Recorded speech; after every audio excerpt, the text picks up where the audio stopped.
मजीद अच्छी वीडियोस के लिए हमारे चैनल को सब्सक्राइब कीजिए। बॉलीवुड में इस वक्त शादियों का सीजन जारी है, क्योंकि सबसे पहले दीपिका और रणवीर सिंह ने शादी का ऐलान किया, तो इसके बाद प्रियंका चोपड़ा की शादी की खबर आ गई। ताहम अब भारत की अमीर तरीन शख्सियत अंबानी की बेटी की शादी भी तय पा गई है और कार्ड भी छप गए हैं जो कि काबिल रश्क हैं, लेकिन इनकी कीमत भी होश उड़ा देने वाली है।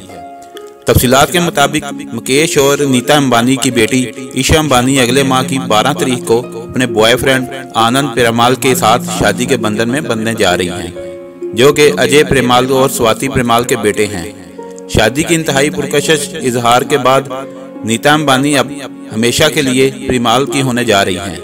दोनों की शादी का ऐलान अक्टूबर की 30 तारीख को किया गया था, ताहम अब दावतनामे भी सामने आ गया है और एक कार्ड की कीमत तकरीबन पाकिस्तानी 5 लाख रुपए है।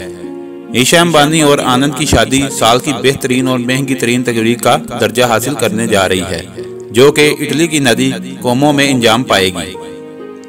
शादी का कार्ड एक बड़े और खूबसूरत डिब्बे के अंदर है और सबसे ऊपर IE लिखा है, जबकि डिब्बे पर सुनहरी रंग से कशीदाकारी की गई है, जो कि इंतहाई पुरकशिश है। बक्स को खोला जाता है तो उसके अंदर हिंदू मजहब के महसूस गायत्री मंत्र का म्यूजिक चलता है। इसके अंदर 4 मजीद छोटे छोटे डिब्बे हैं और इनमें तोहफा भी मौजूद है, जो कि मुमकिन तौर पर सोने का मालूम होता है। अगर आपको हमारी वीडियो अच्छी लगी है तो इसको लाइक और शेयर करें और कमेंट्स में अपनी राय का इजहार जरूर कीजिए। शुक्रिया।